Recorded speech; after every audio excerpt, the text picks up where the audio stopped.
Estevão, ele estava tão cheio de graça que todos que estavam sentados no sinédrio, fitando os olhos em Estevão, viram o seu rosto como se fosse de um anjo. Ou seja, deve ter visto alguma coisa especial, porque era mensageiro, né? Ele era realmente um mensageiro, né? Mas aqui o anjo, eu creio que é no sentido mesmo, assim, de mensageiro celestial, uma coisa diferente. Eles sentiram, eles viram algo diferente em Estevão, só que eles não queriam admitir. Por quê? Porque eles, admitindo a palavra de Estevão, né, eles admitindo o que Estevão estava sendo ali coberto de poder de Deus, eles tinham que admitir que Jesus era o Messias, eles tinham que admitir que eles tinham matado ou esperado o Messias, eles tinham que admitir que eles estavam errados e não queriam descer da sua posição, né, da sua soberba, da sua posição legalista. E aí, o que acontece, né? Então lhe perguntou o sumo sacerdote, porventura, é isto assim? E Estevão respondeu, varões, irmãos e pais, ouvi. O Deus da glória apareceu a Abraão, nosso pai, quando estava na Mesopotâmia, antes de habitar em Harã, e lhes disse, sai da tua terra e da tua parentela e vem para a terra que eu te mostrarei. E ali Estevão, com muita autoridade, muita sabedoria e com conhecimento da Escritura, começou a falar desde Abraão, Isaac e Jacó, e ele foi falando até o momento em que o povo foi cativo no Egito, ele falou de José, né? Ele falou de todos aqueles patriarcas ali e sempre apontando para o cumprimento de todo aquele propósito que estaria culminando o quê? No aparecimento de quem? De Cristo Jesus. E aí, como ele chegou lá, eu não vou falar tudo isso aqui agora, a gente vai, né, depois leiam todo esse capítulo aqui, porque é muito importante. Então, aqui está um resumo da Bíblia apontando para Cristo. Estevão fez isso, né? Da Bíblia que eu digo, da lei dos profetas, né? Do Antigo Testamento. E aí ele chega lá, né? Justamente em Cristo, falando que Jesus era o tabernáculo vivo que estava entre nós, que Jesus era o templo vivo que veio entre nós, o Filho do Altíssimo. Né? Olha só o que ele foi mexer, e por isso ele mexeu com a estrutura daqueles homens, né? De uma forma tão grande, né? Tão forte, que eles lhe condenaram à morte. E aí, quando chega lá no versículo aqui, versículo 46. Este achou graça diante de Deus e suplicou a faculdade de prover morada para Deus de Jacó, mas foi Salomão que lhe edificou a casa. Entretanto, não habita o Altíssimo em casas feitas por mãos humanas, como diz o profeta. Pronto, falou contra o templo. Aí sim. Então ele estava certo. Aqueles homens que eles tinham subornado para dizer que Estevão tinha falado contra o Altíssimo, contra o templo, contra o Altíssimo. Quando ele falou que Deus não habita em templos feitos por mãos humanas, mexeram com uma coisa muito forte. Porque a gente sabe que a simbologia do templo para os judeus era muito grande. Mas o que ele quis dizer? Que realmente aquilo ali era uma figura de Cristo. Era o templo humano que viria aqui, né? E Deus em forma de homem, e que habitaria entre nós. Eles não conseguiram entender isso mais uma vez. O Altíssimo não habita em casas feitas por mãos humanas, como diz o profeta. O céu é meu trono e a terra é o estrado dos meus pés. Que casa me edificareis, diz o Senhor? Qual é o lugar do meu repouso? Não foi porventura minha mão que fez todas essas coisas? Homens de dura cerviz e incircuncisos de coração e de ouvidos, vós sempre resisti ao Espírito Santo. Assim como fizeram vossos pais, também vós o fazeis? Qual dos profetas de vossos pais não perseguiram? Eles mataram os anteriormente anunciavam a vida do justo, a vinda do justo, do qual vós agora vos tornaste traidores e assassinos. Vós que recebeste a lei por ministério de anjos e não guardaste. Imagina só. Ele foi mexer numa colmeia dela, no vespeiro. Mas ele falou pelo Espírito Santo, porque era isso mesmo que Deus queria falar com aqueles homens legalistas, que eram autoridades religiosas, mas eram autoridades religiosas com visão humana, visão soberba. Eles não conseguiam entender que Deus tinha vindo até eles, que o Filho de Deus tinha vindo até eles. Quando eles ouviram isso, né? Que eles foram assassinos do Filho de Deus, eles se enfureceram. Que o templo não era mais aquele, que agora o templo, quem era o templo? Éramos nós, né? Que Deus não habita em templos feitos por mãos humanas, e sim nós, filhos de Deus. Não, eles não entenderam. Ouvindo isso, eles se enfureciam nos seus corações e rilhavam os dentes contra ele. Mas Estevão, cheio do Espírito Santo, fitou os olhos no céu e viu a glória de Deus que estava à sua direita. Deus já sabia o que ia acontecer com ele. Ele ia ser apedrejado. Estevão talvez não tivesse dimensão do que ia acontecer nos próximos instantes. Mas olha só o que eu falei. Jesus já estava preparando ele para que ele tivesse a força para aguentar até o final. E olha só o que acontece, né? O que ele viu.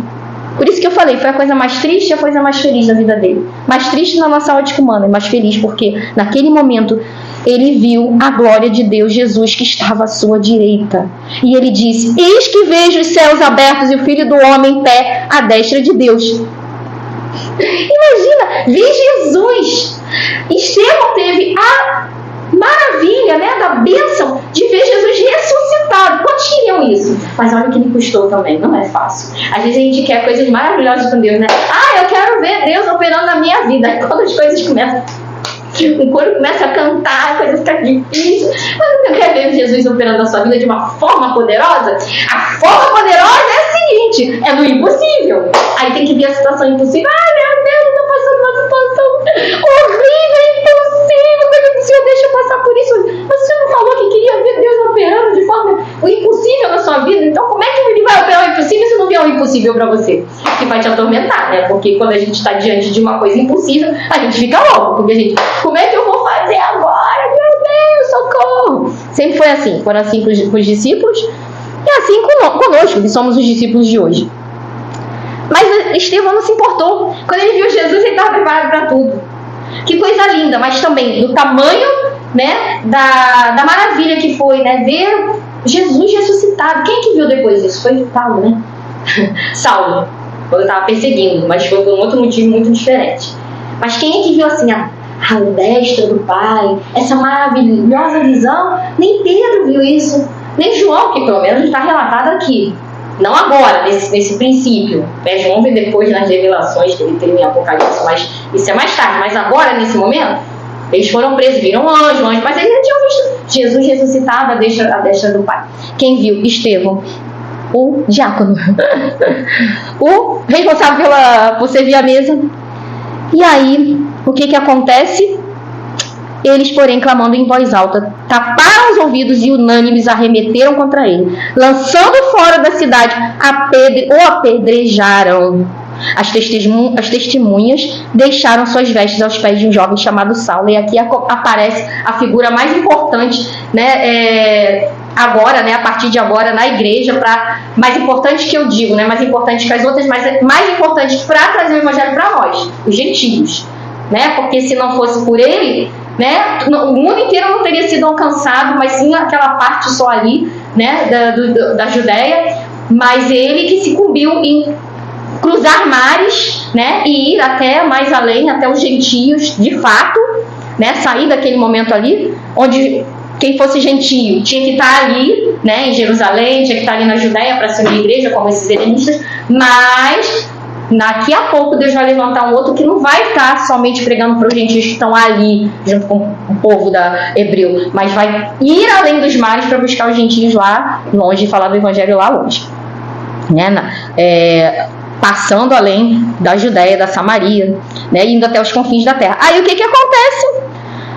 Voltando aqui, quem estava ali? Um jovem chamado Saulo. A gente vai marcar esse Saulo aqui, porque esse Saulo vai ser importante para nós. E apedrejavam Estevão, que invocava e dizia: Senhor Jesus, recebe meu espírito. Então, ajoelhando-se, clamou em voz alta: Senhor, não lhes impute este pecado com estas palavras. Engraçado, não diz aqui morreu. Adormeceu. Que coisa interessante, né? Isso quer dizer que ele estava dormindo no Senhor. Ele não parou de existir. Ele estava adormecido. Ele adormeceu ali. Seu corpo foi ao pó, né? Eles destruíram o corpo dele. E se cumpriu ali que Jesus falou, né? Serão mortos por amor ao meu nome.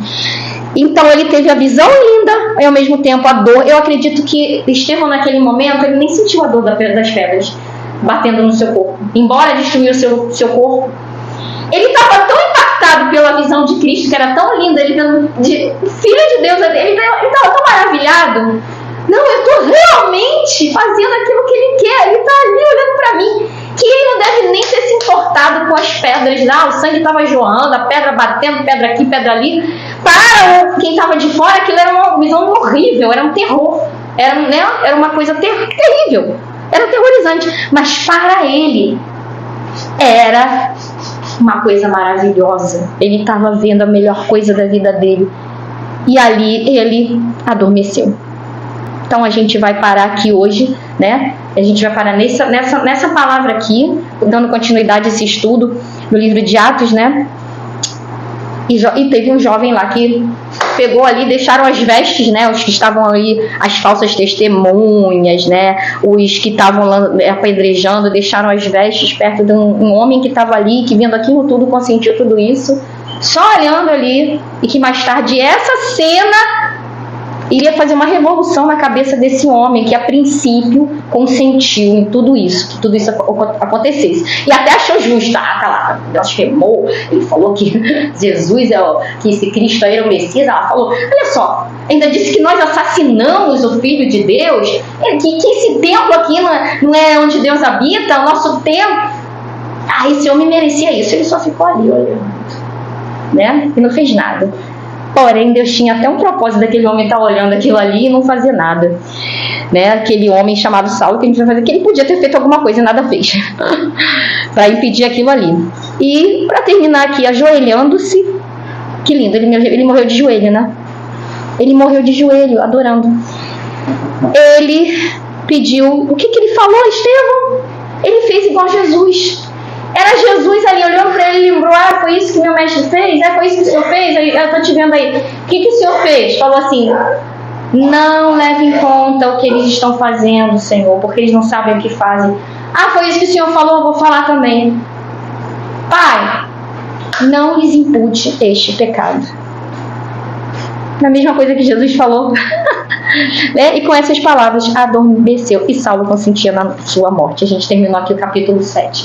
Então, só para fechar aqui, né? A gente às vezes reclama tanto e a gente passa por realmente coisas muito difíceis. E o mundo está correndo de uma forma que ele está se dirigindo assim para situações muito complicadas e que a gente vai ter que estar muito bem preparado para lidar com elas. De todas as formas, tanto espiritualmente como materialmente, como emocionalmente, psicologicamente, tudo.